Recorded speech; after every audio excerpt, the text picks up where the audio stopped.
Welcome to Good Hope Farm, a touching tale of new beginnings and unexpected love. When Luana seeks shelter in Arthur's stable after losing everything, neither of them anticipates how their lives will intertwine. This heartwarming story explores how trust, hard work, and opening one's heart can heal even the deepest wounds. Before we begin this story, comment below where you're watching from. The bus kicked up dust as it pulled away, leaving Luana standing alone on the side of the dirt road. At 26, she felt like she'd lived 100 lifetimes already. Her dark hair whipped around her face in the late afternoon breeze as she adjusted the strap of her worn duffel bag on her shoulder. Well, this is it, she whispered to herself. Anywhere but back there. 2 days ago, she'd been working at Miller's grocery, stocking shelves and helping old Mrs. Peterson find the canned peaches she liked. Today she was jobless, homeless, and walking down a country road she'd never seen before, all because of money missing from the register that she hadn't taken. "I don't want thieves working for me," Mr. Miller had said, his face red with anger. It didn't matter that she'd been there for 8 months without a single problem. It didn't matter that she needed that job to pay rent. Luana took a deep breath and started walking. The truck driver who'd given her a ride had mentioned a town about 10 miles ahead. She just needed to keep moving forward. The late afternoon, sun cast long shadows across the rolling farmland. Luana had never been this far out in the country before. She'd grown up in a small town, raising her 3 younger siblings while her mother worked double shifts. There had never been time to explore, to dream, to be anything other than responsible. After an hour of walking, her feet were already aching. In her worn sneakers. That's when she saw it. A wooden sign with faded letters. Good Hope Farm, 2 kilometers. A farm might mean work, or at least a place to ask for water before continuing her journey.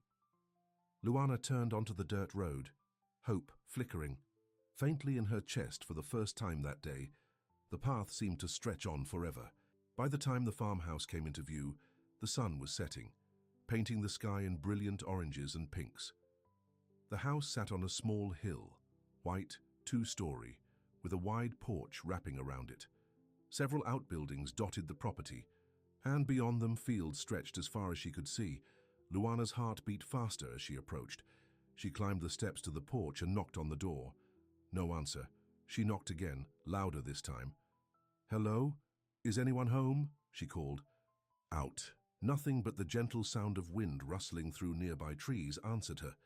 Fear began to creep in as darkness fell. She was alone, in the middle of nowhere, with night coming on. Luana walked back down the steps, trying to decide what to do. That's when she noticed one of the outbuildings with its door slightly ajar. The smell of hay and horses greeted her as she cautiously pushed open the door to the stable. It was clean and well-maintained, with several horses nickering softly in their stalls. "I'll just stay here tonight," she whispered to herself.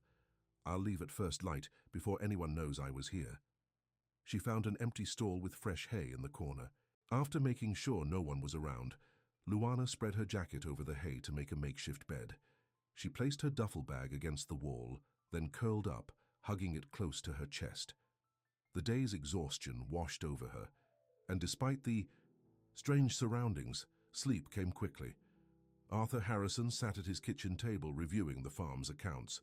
At 30, he'd already experienced more disappointment than most people face in a lifetime. His grandfather's farm had been his salvation when everything else had fallen apart. "Another bill," he muttered, running a hand through his dark brown hair. The farm was doing well now, but it had taken years of hard work to turn it around after he'd inherited it. Arthur checked his watch and stood up. It was time for his nightly rounds. He grabbed a flashlight and his jacket before heading out into the cool night air. The barn was his first stop, where he checked on the new foal that had been born just days ago. The little one had been struggling, but tonight he seemed stronger. "That's it, buddy, you're gonna make it," Arthur said softly, patting the foal's neck. Next was the stable. As he approached, Arthur noticed the door was slightly more open than he'd left it. He frowned, picking up his pace. Wild animals sometimes wandered in looking for shelter. "Complicated?" Alana nodded, trying to ignore the flutter in her stomach at the confirmation that Victoria was indeed more than a friend. Relationships usually are. Speaking from experience? "Not really," she admitted. I've been too busy working to have much of a love life. The candy shop was my baby. A shadow crossed his face at the mention of the shop. Father Michael said you lost everything in a fire. That must have been devastating. It was.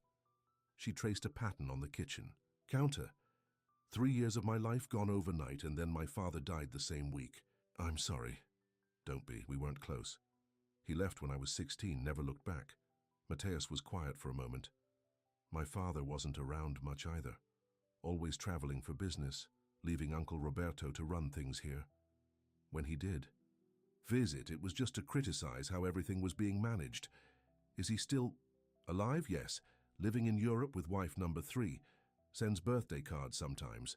His tone was light, but Alana recognized the hurt underneath. It mirrored her own. Their eyes met across the kitchen, and for a moment, Alana felt as if he could see straight through to her soul, all her fears and hopes laid bare. The moment was broken by Rosa bustling in with grocery bags. Don't just sit there, young man. Help an old woman with these heavy bags. Mateus jumped up, the serious mood dispelled. Yes, ma'am. Right away, ma'am. As they unpacked groceries together, laughing at Rosa's stories about town gossip, Alana felt a warmth spreading through her chest. This was what a home should feel like. The next morning, Joe approached Alana with a concerned expression. Boss wants to see you in his office right away. Her stomach dropped. Had she done something wrong? Was she being let go? Mateus's office was in a corner of the farmhouse, overlooking the fields. When she knocked on the open door, he was on the phone, frowning at something on his computer screen. Come in, he mouthed, gesturing to a chair. Yes, Mr. Thornton, she's working here. Has been for almost 3 weeks now. I understand it. Yes, that's correct. Alana stiffened at the name. Thornton, her father's lawyer. Why was Mateus talking to him? She's actually here now, Mateus continued, his eyes meeting hers. Would you like to speak with her? I see. Yes, I'll let her know. Thank you. He hung up, his expression unreadable. That was James Thornton, your father's attorney. I know who he is, Alana replied, her voice tight. Why are you talking to him? Mateus leaned back in his chair, as if searching for the right words. When Father Michael told me your name, Alana Parker, it sounded familiar. I couldn't place it until I saw some old papers my uncle left. What papers? He opened a drawer and pulled out a folder. These contained the original deed to Santa Aurora Farm from 30 years ago. He slid a document toward her. Look at the names. Alana's hands trembled as she read. Roberto Cordero and William Parker, joint owners. William Parker, her father. I don't understand, she whispered. Your father and my uncle were business partners. They bought this land together when they were young men. Mateus's voice was gentle.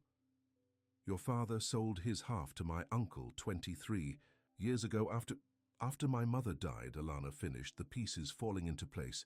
But why would he never tell me? I'm not sure, but there's more. Mateus pushed another document toward her. This is my uncle's will. There's a clause about the daughter of Maria Oliveira, former housekeeper. My mother was a housekeeper here?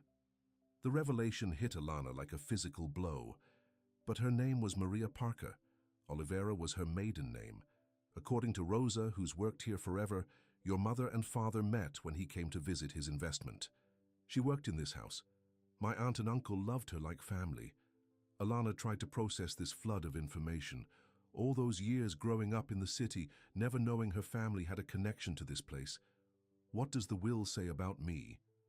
Mateus took a deep breath.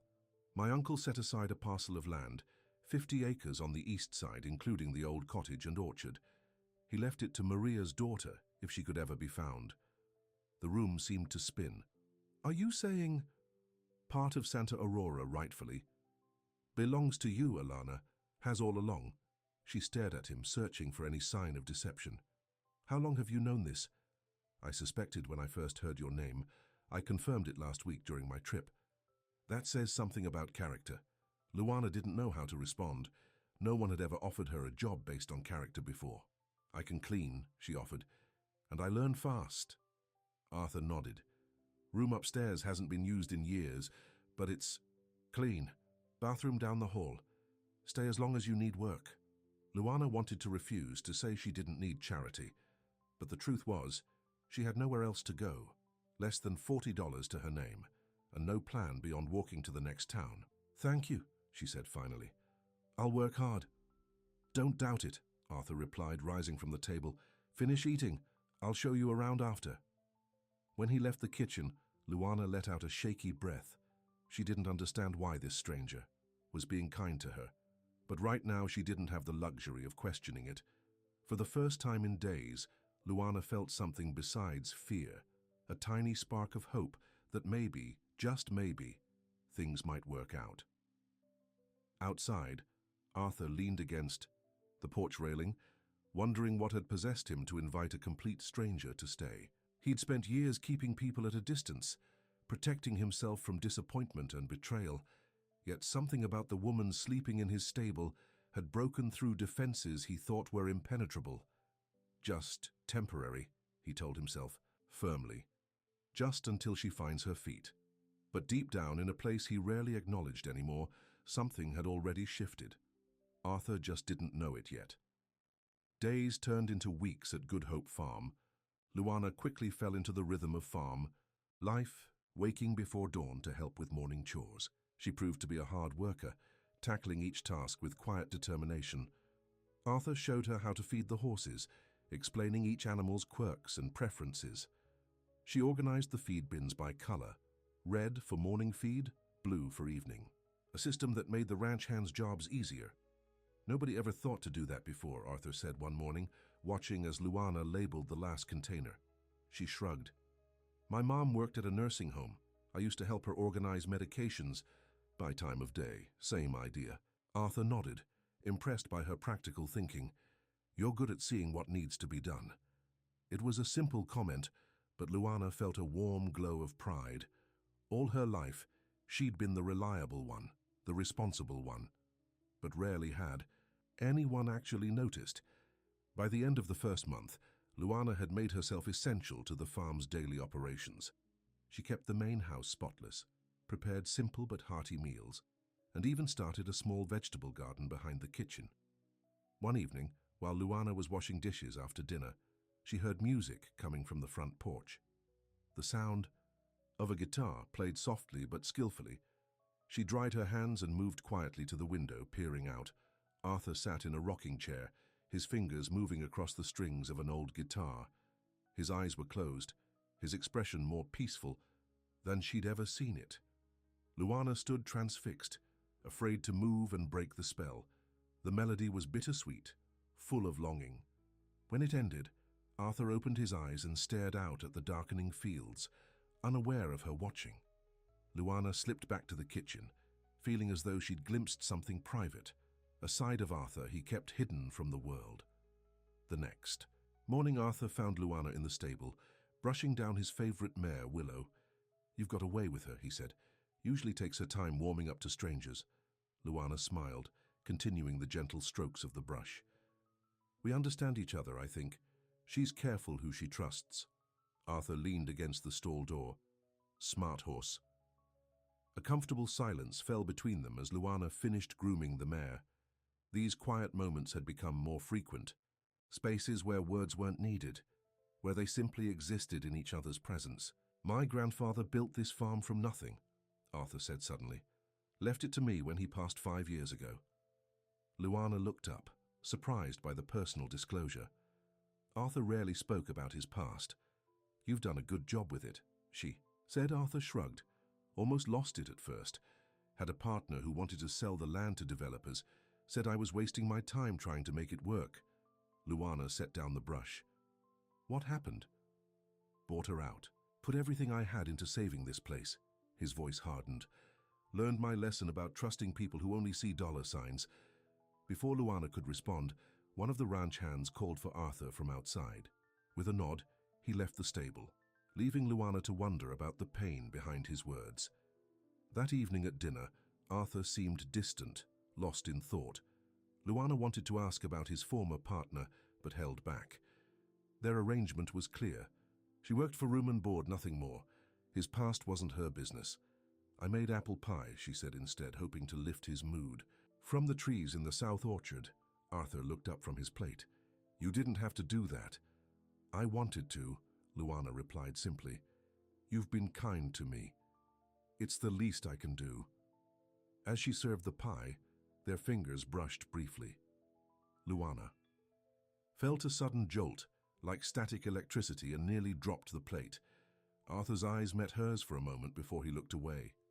Thank you, he said quietly. That night, Luana lay awake in her room, replaying that brief touch in her mind. She was being foolish, reading too much into a momentary contact. Arthur had given her a job and a place to stay when she needed it most. That didn't mean anything more. Besides, someone like Arthur, successful, respected, a landowner, would never look twice at someone like her. A woman with no education, no money, no real skills besides taking care of others. She was temporary help, nothing more. Luana turned over, punching her pillow into shape. She couldn't afford to develop feelings, not when she'd inevitably have. To move on. As spring turned to summer, the days grew longer and hotter. The farm flourished under Arthur's careful management and Luana's attention to detail. The vegetable garden she'd started now provided fresh produce for their meals, and the horses under her care grew sleek and healthy. One particularly hot afternoon, Arthur found Luana in the tack room, organizing the saddles and bridles. Take a break, he said. It's too hot to be working in here. Luana wiped sweat from her forehead with the back of her hand. I'm almost done. The tack's been disorganized for years. Another hour won't hurt. Arthur held out a glass of iced tea. Come, on reluctantly, Luana followed him outside. They sat under the shade of a massive oak tree that stood beside the house. The slight breeze made the heat bearable. Thank you, Luana said, taking a long drink of the tea. This is perfect. Arthur watched her, noting the way the sunlight filtered through the leaves, dappled her face. In the 3 months since she'd arrived, Luana had changed. She stood straighter, smiled more easily, had gained a healthy glow that came from good food and outdoor work. But there was still a wariness in her eyes sometimes, as if she was waiting for the other shoe to drop. You never told me what brought. You here, Arthur said. To my farm, I mean. Luana tensed slightly. Does it matter? No, Arthur replied honestly, but I'm curious. Luana stared into her tea, gathering her thoughts. I lost my job at a grocery store. The owner accused me of stealing from the register. Did you? Arthur asked, no judgment in his voice. No, Luana said firmly. I've never stolen anything in my life, but it didn't matter what I said. I was the new girl and the money was gone. Arthur nodded, understanding all too well how quickly people could turn on you. Before that, I worked. At a salon, a bakery, a daycare center, Luana continued. Nothing ever stuck. Something always happened. The business closed, they hired the owner's niece. I couldn't work the hours they needed because I was helping my mom with my siblings. You helped raise your brothers and sisters? Arthur asked. Luana nodded. 3 younger siblings. Mom worked double shifts at the hospital. Someone had to be there. Arthur's respect for her grew. No wonder she was so capable, so responsible. Anyway, Luana continued, after I lost the grocery job, I couldn't make rent, had nowhere to go, so I just left. No real plan. Just needed to get away, start fresh. She looked up at him. Then I found your stable. Lucky for the farm, Arthur said quietly. Luana smiled, a genuine smile that reached her eyes. Lucky for me, too. They sat in comfortable silence, finishing their tea. As the afternoon heat began to wane, in that moment, something shifted between them. A deepening of trust, a foundation being laid for something neither was ready to name. As summer progressed, Arthur found himself looking forward to evenings more than he ever had before. After years of eating alone, he now shared his table with Luana. Their conversations were easy, ranging from farm matters to books they'd read to childhood memories. Samuel donated the building last month, first public thing he's done in years. At the granary, Melissa found a small group of volunteers cleaning and cataloging old farming implements. She took notes and photos, asking questions about the building's history. No one mentioned Samuel, though she caught a few curious glances when she introduced herself. As she was preparing to leave, an older man with weather-beaten skin approached her. You're the girl who's been spending time with Samuel, he said without preamble. I'm a friend of his, yes, Melissa replied cautiously. The man nodded. I'm George Miller. I've known Samuel since he was born, worked for his father for 40 years. Nice to meet you, Mr. Miller. He's different when you're around, George said, his eyes sharp under bushy white eyebrows. Less weighed down. Melissa wasn't sure how to respond. He was always a serious boy, George continued, but after Maria died, it was like something inside him turned to stone. 5 years and I haven't heard him laugh once. He fixed Melissa with a penetrating stare, until I drove by the lake last week and heard 2 people laughing. Melissa remembered the moment. Samuel had been telling her about a disaster with his first tractor, an unexpected glimpse of his life before grief had shaped him. He's a good man, George said. Best I know, but that boy has walls built so high I wasn't sure anyone would ever get through. He paused. Be patient with him. Later that afternoon, Melissa headed to Hayes Farm with her notebook full of questions about the granary. She found Samuel in the barn repairing an old tractor. He looked up when she entered, a smudge of grease on his forehead. Didn't expect you today. I'm doing a story on your granary, she said, sitting on a hay bale near him. The museum project. Mary said you donated the building. Samuel returned his attention to the tractor. It was just sitting empty. It's a beautiful old building. George Miller told me your great-grandfather built it. At the mention of George, Samuel's hands stilled momentarily. George talks too much. He cares about you. Samuel grunted but didn't deny it. He worked in silence for a few minutes, while Melissa watched his capable hands maneuver tools with practiced ease. Why didn't you tell me about donating the granary? She finally asked. Samuel shrugged. Didn't seem important. It's your family's history. He wiped his hands on a rag, then looked at her directly. I've been thinking about history a lot lately. What we hold on to, what we let go of. Something in his tone made Melissa's heart beat faster. And what have you decided? That some things should be preserved, like the granary, but others, he hesitated, searching for words, others need to be lived with differently, not locked away. He stood and walked to a dusty shelf at the back of the barn. From behind a stack of old manuals, he retrieved a small wooden box. This was Maria's, he said, returning to sit beside Melissa on the hay bale. Her jewelry box. He opened it carefully. Inside lay several pieces of jewelry, a pearl necklace, some earrings, a silver bracelet. On top was a simple gold band, a wedding ring. I've kept everything exactly as she left it, Samuel said, his voice low.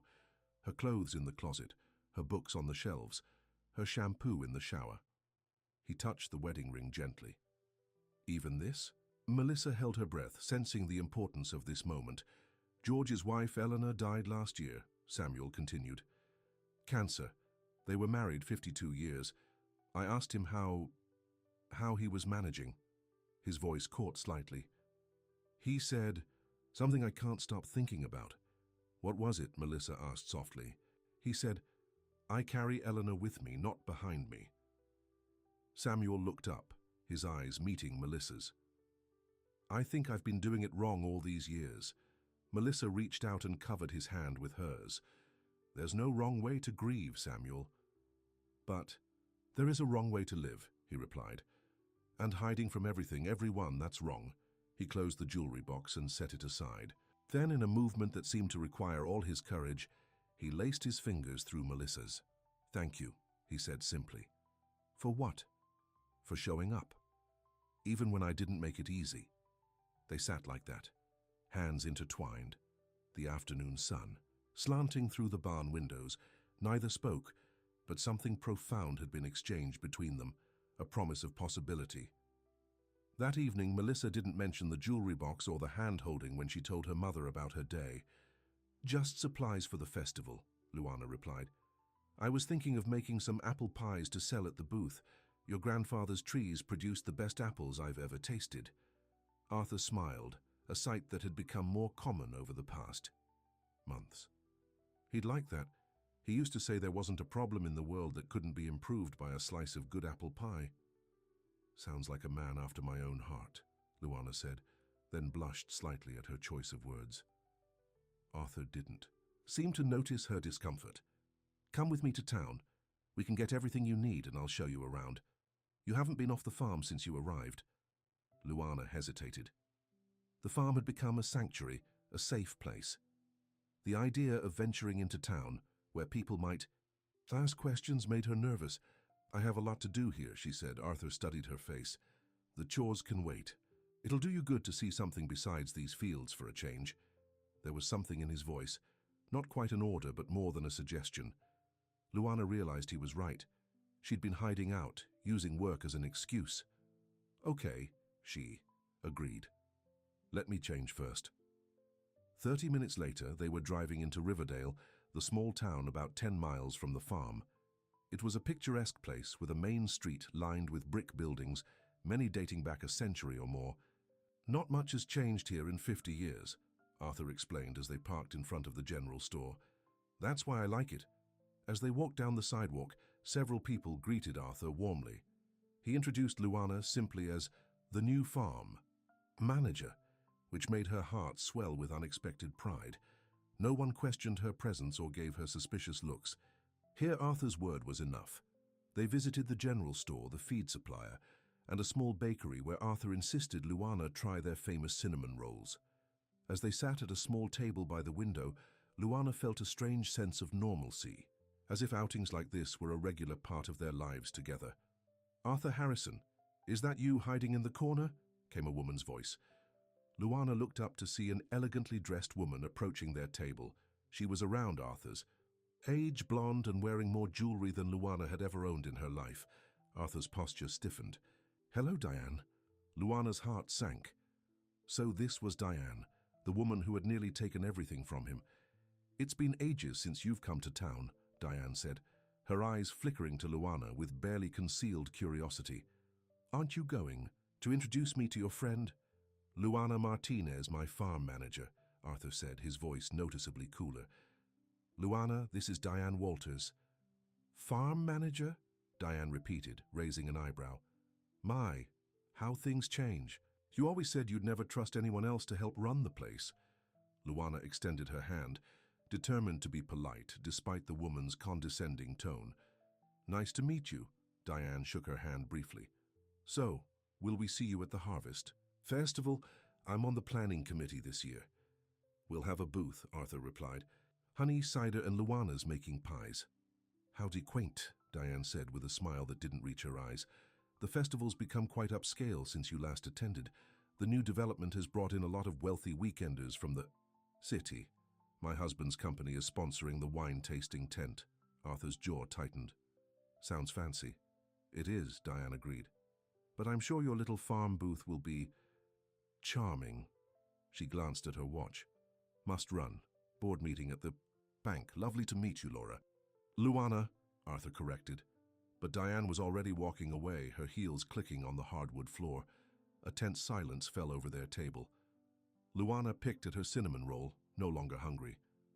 "I'm sorry about that," Arthur finally said. "For what? You didn't do anything wrong." Arthur's eyes met hers. "She's always been good at making people feel small. It's her specialty." Luana smiled weakly. "I've met plenty of Dianes in my life. They don't bother me anymore." But that was a lie. Seeing Diane, successful, confident, clearly wealthy, had only reinforced what Luana already believed. She didn't belong in Arthur's world. They were from different places, different backgrounds. Whatever connection she thought they shared was probably just in her imagination. The drive back to the farm was quiet, both lost in their own thoughts. When they arrived, Luana immediately busied herself with unloading their purchases, avoiding further conversation. So over the next week, she threw herself into preparations for the festival, baking dozens of pies and helping Arthur bottle honey and prepare cider. They worked side by side, but Luana maintained a careful distance, both physically and emotionally. Arthur noticed the change. Several times he tried to engage her in the easy conversations they'd grown used to, but Luana kept her responses polite and brief. The walls she'd gradually lowered over the past months were back up, stronger than before. 3 days before the festival, Arthur found Luana in the apple orchard, filling a basket with the last of the season's fruit. The late afternoon sun filtered through the leaves, casting dappled shadows across her face. "Need help?" he asked, approaching slowly. Luana shook her head. Almost done. Arthur took a deep breath. Have I done something wrong? You've barely spoken to me all week, Luana continued, picking apples, not meeting his eyes. I've been busy with festival preparations. We both have. That's not it, Arthur said. It started after we saw Diane in town. Did she say something to you when I wasn't around? No, Luana said honestly. It's nothing like that. Then what is it? Luana finally stopped and looked at him. Seeing her just reminded me of some things. What things? Arthur pressed. That I don't belong here, Luana said quietly. That this isn't real life. I've been playing house on your farm, pretending I have a place here. But I don't. Not really. Arthur stared at her, stunned by her words. What are you talking about? You've made yourself essential to this place to... He stopped himself. The farm wouldn't run half as well without you. Luana set down her basket. Arthur, look at me, really look at me. I'm a nobody who showed up in your stable with nothing but a duffel bag. No education, no skills except what I've picked up along the way. What am I doing here playing farm manager? It's a joke. Arthur's face hardened. Is that what you think I see when I look at you? A joke?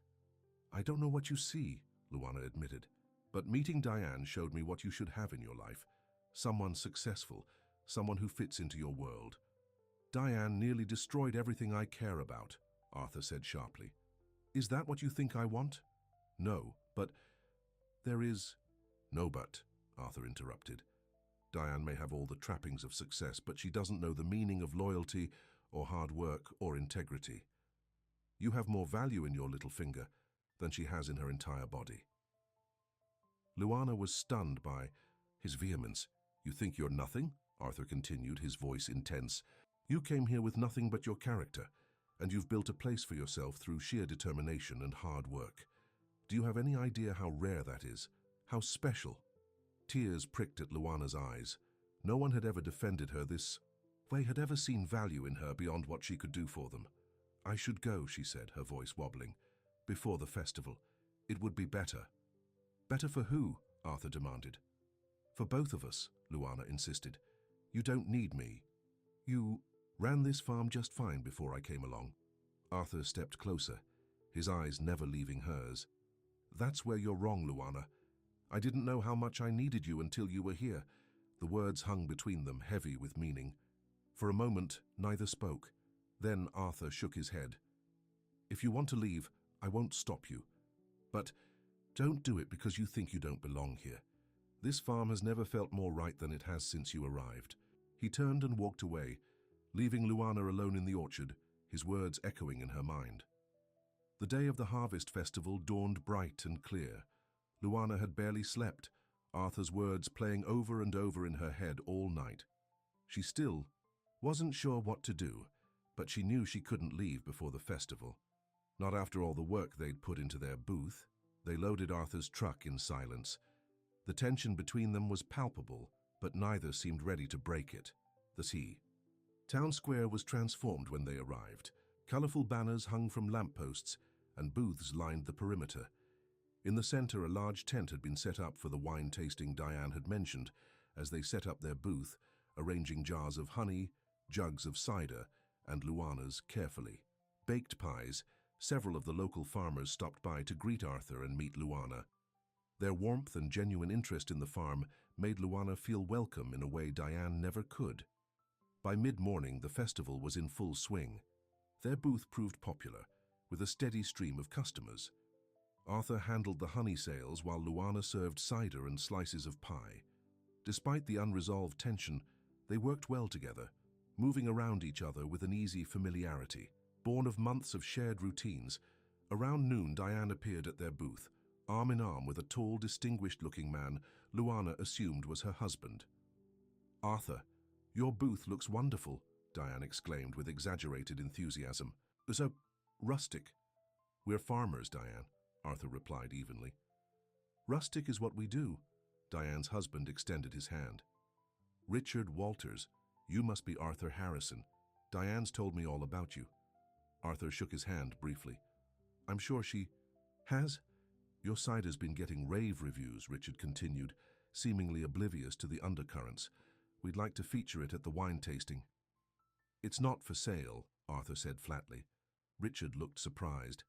"Everything's for sale, at the right price. We could distribute it throughout our development. Very authentic. The city folks eat that up." "The cider's for the festival," Arthur insisted. "Not for your marketing gimmicks." Richard's smile faded. "You might want to reconsider. Our development is expanding. Phase 2 will be breaking ground next spring. Right up to the edge of your property line." Arthur's expression darkened. "Is that a threat?" "Not at all," Richard said smoothly. "Just letting you know what's coming. Might be a good time to consider selling. Land values are at a premium with all the city people wanting weekend retreats." Luana watched Arthur's hands clench into fists and stepped forward.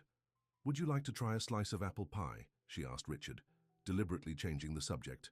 "It's from Arthur's orchard, trees over 100 years old." Richard's attention shifted to Luana, his eyes appraising in a way that made her uncomfortable. "Well, aren't you the clever one? Diane didn't mention Arthur had such charming help." Diane pulled on her husband's arm. "We should check on the wine tent, darling. I'm sure Arthur and his manager have customers to attend to." As they walked away, Luana placed a gentle hand on Arthur's arm. "Don't let them get to you. They're not worth it." Arthur's tense muscles relaxed slightly at her touch. "Thank you," he said quietly, "for stepping in." "That's what partners do," Luana replied without thinking. Arthur's eyes met hers, surprise and something softer flickering in them. "Partners," he repeated, as if testing the word. Luana blushed, realizing what she'd said. "I meant, I know what you meant," Arthur said, "and you're right, that's exactly what we are." The tension that had existed between them since their argument in the orchard seemed to dissipate. For the rest of the afternoon, they worked side by side, more in sync than ever. Customers commented on what a good team they made, and neither bothered to correct them. By sunset, their booth was nearly sold out. Luana's pies had been a particular hit, with several people asking if she took special orders. As the festival wound down, Arthur suggested they pack up and get dinner at the local diner before heading home. "Are you sure?" Luana asked hesitantly. "We could just go back to the farm." "I'm sure," Arthur said. "We should celebrate. The booth was a big success, thanks to you." The diner was crowded with other festival vendors, but they managed to find a small booth in the corner. They ordered burgers and milkshakes, and for the first time in days, conversation flowed easily between them. "So," Arthur said as they finished their meal, "have you decided?" Luana looked up from her plate. "Decided what?" "Whether you're staying or going." Luana's heart pounded. The question she'd been avoiding was finally out in the open. "I don't know," she admitted. "Part of me says I should go. Start fresh somewhere. Else like I planned. But another part—" "What does that part say?" Arthur asked, his voice low. Luana took a deep breath. "That part says I've never felt more at home anywhere than I do at Good Hope Farm." A smile, genuine and warm, spread across Arthur's face. "Then maybe you should listen to that part." As they drove home under a sky full of stars, Luana felt something settle within her. She didn't know what the future held, but for tonight at least she was exactly where she belonged. The weeks following the Harvest Festival brought a new sense of ease between Arthur and Luana. Though neither had spoken directly about their feelings, something had shifted. They worked together during the day and spent evenings on the porch, Arthur playing his guitar while Luana listened, sometimes humming along softly. Winter was approaching, and the farm preparations kept them busy. Arthur found himself watching Luana when she wasn't looking, the graceful way she moved around the kitchen, the gentle way she handled the animals, the determination in her eyes when tackling a difficult task. One evening, as the first snowflakes began to fall, Arthur came in from the barn to find Luana hanging Christmas lights around the living room windows. "Too early?" she asked, noticing his surprised expression. Arthur leaned against the doorframe, taking in the sight. "No, it's nice. I haven't decorated for Christmas in years." "We don't have to," Luana said quickly. "I just thought—" "I want to," Arthur interrupted. "The farm could use some Christmas spirit." Luana smiled, relief evident on her face. "There's more in that box. I found them in the attic. Hope you don't mind that I looked around up there." Arthur crossed the room and opened the old cardboard box. Inside were ornaments, tinsel, and decorations his grandmother had collected over decades. He lifted out a small angel tree topper, carefully wrapped in tissue paper. "My grandmother's," he said softly. "She put this angel on top of the tree every year for as long as I can remember." Luana watched his face, understanding the emotion behind his words. "We should use it, if you want to." Arthur nodded, carefully setting the angel aside. "We need a tree first. There's a perfect blue spruce at the edge of the north field. We could cut it tomorrow." "I'd like that," Luana said. They worked together, hanging the rest of the lights, their hands occasionally brushing, neither pulling away quite as quickly as before. When they finished, Arthur made hot chocolate and they sat in comfortable silence watching the snow fall outside the window. "My mother loved Christmas," Luana said after a while. "No matter how tight money was, she always made it special. She'd work extra shifts at the hospital in December to buy presents for me and my siblings." Arthur turned to look at her. "Do you miss them? Your family?" Luana nodded. "Every day. But my siblings are grown now, living their own lives. My mother passed away 2 years ago." "I'm sorry," Arthur said softly. "I didn't know." "It's okay, I haven't talked about it much." Luana wrapped her hands around her mug. "Cancer. It happened quickly. At least she didn't suffer long." Arthur reached across the space between them and placed his hand over hers. "You should call your siblings, invite them for Christmas." Luana looked up in surprise. "Here to the farm? Why not? There's plenty of room. The house hasn't had a proper family Christmas in too long." The suggestion caught Luana off guard. This was Arthur's home, his sanctuary. The idea that he would open it to her family touched her deeply. "Are you sure?" "They can be a handful," Arthur smiled. "I'm sure. Call them tomorrow."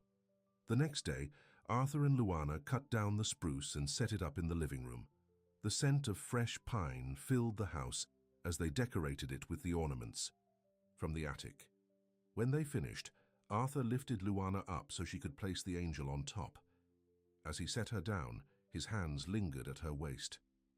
For a moment they stood close, the twinkling lights reflecting in their eyes. Luana felt her heart racing, certain Arthur must hear it. But the moment passed when the phone rang, breaking the spell. It was Mike, one of the ranch hands, calling about a fence that had come down in the snow. Arthur reluctantly stepped away to take the call, and Luana busied herself with cleaning up the empty ornament boxes. That afternoon, Luana called her siblings. To her delight, all three agreed to come for Christmas. Her younger sister Maria had just finished nursing school, her brother Carlos was on break from college, and her youngest brother Tommy had recently started working as a mechanic in a nearby town. As she hung up the phone, Luana felt a wave of emotion. For the first time in years, she would spend Christmas with her family, and in a place that had come to feel like home. The days leading up to Christmas passed in a flurry of activity. Luana threw herself into preparations, cleaning guest rooms, planning meals and baking cookies. Arthur found himself smiling more than he had in years, watching her excited anticipation. 2 days before Christmas, Arthur drove into town on the pretext of picking up last-minute supplies. His real mission was to buy gifts for Luana and her siblings. He'd called ahead to Carlos, asking for suggestions for each of them. As he parked in front of the general store, Arthur spotted Richard Walters exiting the bank across the street. Before he could duck inside, Richard noticed him and crossed the road. "Arthur Harrison, just the man I wanted to see," Richard said, extending his hand. Arthur shook it briefly, wary. "What can I do for you, Richard?" "I have a proposition, a good one." Richard pulled an envelope from his coat pocket. "Take a look at this offer for the north section of your farm, the part that borders our development." Arthur hesitated, then took the envelope. Inside was a check with a substantial number of zeros. "That's 3 times what the land is worth," Richard said. "My investors are eager to expand. Phase 2 is selling faster than we anticipated." Arthur looked at the check, then back at Richard. "I'm not interested." Richard's easy smile faltered. "You haven't even thought about it. That's enough money to modernize your entire operation. Hell, you could retire if you wanted to." "The farm isn't for sale, not part of it, not all of it," Arthur said firmly, handing back the envelope. Not at any price. Richard's expression hardened. Be reasonable, Harrison. Farming is a dying business. You're holding on to the past. Maybe I am, Arthur conceded, but it's my past to hold on to. Richard shook his head. Your grandfather would have taken this deal in a heartbeat. He was a practical man. My grandfather believed in legacy, Arthur countered. In building something that lasts. That's what I'm doing. For who? Richard pressed. You don't have a family to pass it to. You're out there alone, fighting a losing battle against progress. Arthur thought of Luana, waiting back at the farm, of her siblings coming for Christmas, of the warmth and life that had returned to his home. I'm not alone, he said simply, and the farm stays intact. Richard stuffed the envelope back in his pocket. The offer won't last forever. When our development is complete, your property values will drop. You're making a mistake. Wouldn't be the first time, Arthur replied with a small smile. Merry Christmas, Richard. As he walked away, Arthur felt lighter than he had in years. For so long he'd defined himself by what he'd lost. Trust, love, faith in people. But now, for the first time, he was defining himself by what he had found. Luana's siblings arrived on Christmas Eve. Maria, poised and professional. Carlos, energetic and full of stories from college. And Tommy, quiet but with a ready smile. They embraced Luana with tears and laughter, marveling at how well she looked. This place suits you, Maria said, looking around the warm kitchen. You seem settled. Luana blushed. It's a good job. Arthur's a good boss. Maria raised an eyebrow, but said nothing more. Arthur took to Luana's siblings immediately, showing Carlos and Tommy around the farm while Maria helped Luana with dinner preparations. By evening, the house was filled with conversation and laughter, sounds that had been absent for far too long. After dinner, they gathered in the living room. Arthur played his guitar, while Carlos accompanied him on an old harmonica he'd brought along. They sang Christmas carols, and Luana noticed Arthur watching her across the room, his eyes warm in the firelight. Later, when her siblings had gone to bed, Luana found herself alone with Arthur in the kitchen. She was washing the last of the dishes when he approached, drying towel in hand. Your family is wonderful, he said. I can see why you missed them. Luana smiled. Thank you for inviting them. This means more than I can say. They're welcome. Any time, Arthur replied. The farm feels right with people in it, with you in it. Luana felt her heart skip. Arthur, I saw Richard Walters in town yesterday, he interrupted, as if needing to get the words out. He offered me a lot of money for part of the farm. Luana stilled, the plate in her hands dripping water. What did you say? I said no, Arthur replied simply. He asked me who I was saving it for, said I was out here alone, fighting a losing battle. And what did you tell him? Luana asked, her voice barely above a whisper. Arthur took the plate from her hands, set it aside, and turned her to face him. I told him I wasn't alone. Not anymore. The certainty in his voice made Luana's breath catch. Arthur, I'm just your employee. I work here. Arthur shook his head. No, you're so much more than that. You always have been from the first night I found you in the stable. He reached up, gently brushing a strand of hair from her face. When I saw you sleeping there, something changed in me. I've been trying to understand it ever since. What changed? Luana asked, barely breathing. Everything, Arthur said simply. The walls I'd built, the bitterness I'd carried. It all started to crack the moment you became part of this place, part of my life. Luana's eyes filled with tears. I never meant to stay this long. I was just passing through. And yet you stayed, Arthur said, his voice soft. Maybe for the same reason I couldn't ask you to leave. Because somehow this feels right, you and me here together. Luana took a shaky breath. What are you saying, Arthur? I'm saying I love you, he answered, the words falling easily now that they'd finally been freed. I love your strength, your kindness, the way you've made this house a home again. I love that you organize feed bins by color and talk to the horses when you think no one's listening. A tear spilled down Luana's cheek. You don't know what you're saying. You could have anyone. Someone like Diane. Someone with education. With money. I had that, Arthur interrupted. It nearly destroyed me. He took her hands in his. I don't want someone who sees this farm as an investment or me as a stepping stone. I want someone who sees this place the way I do, as something worth building, worth protecting. I do see it that way, Luana admitted. I love every acre of this land, and I love the man who cares for it so deeply.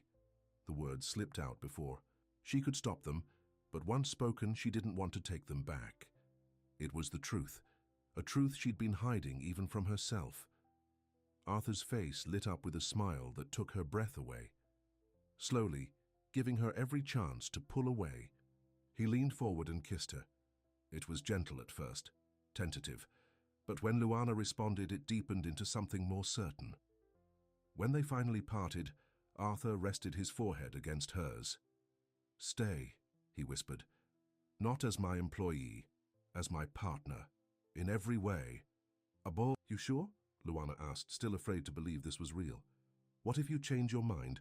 What if—" Arthur silenced her doubts with another kiss. "I have never been more sure of anything in my life. I didn't believe in love anymore, didn't think it was possible for me. But you changed that, Luana. You made me believe again." Outside, snow began to fall, coating the farm in a blanket of white. Inside, by the warmth of the kitchen, two people who had been broken in different ways found healing in each other's arms. Christmas morning dawned bright and clear. Luana woke early, her heart full of the previous night's revelations. She slipped quietly from her room, careful not to wake her siblings, and made her way to the kitchen to start breakfast. To her surprise, Arthur was already there, coffee brewing. Cinnamon rolls in the oven. "Merry Christmas," he said, pulling her into his arms and kissing her softly. "Merry Christmas," she replied, still marveling at this new reality between them.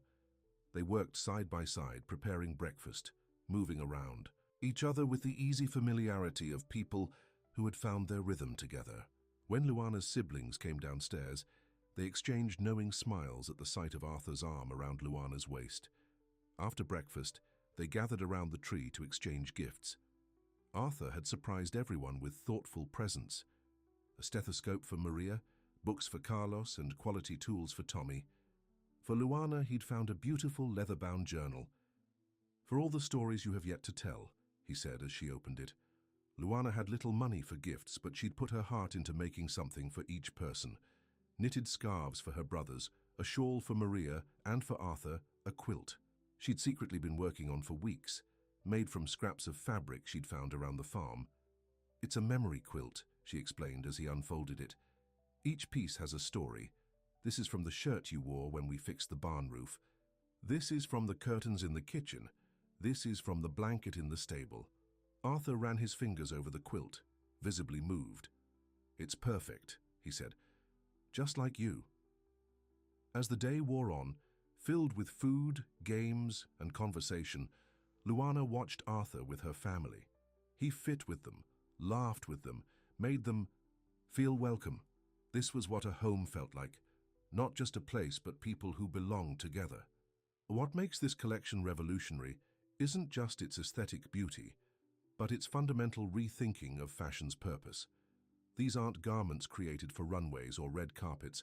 They're designed for real lives, real work, real bodies. And yet, paradoxically, they contain more authentic beauty than most high-fashion collections this season. Helena paused, emotion making it difficult to continue.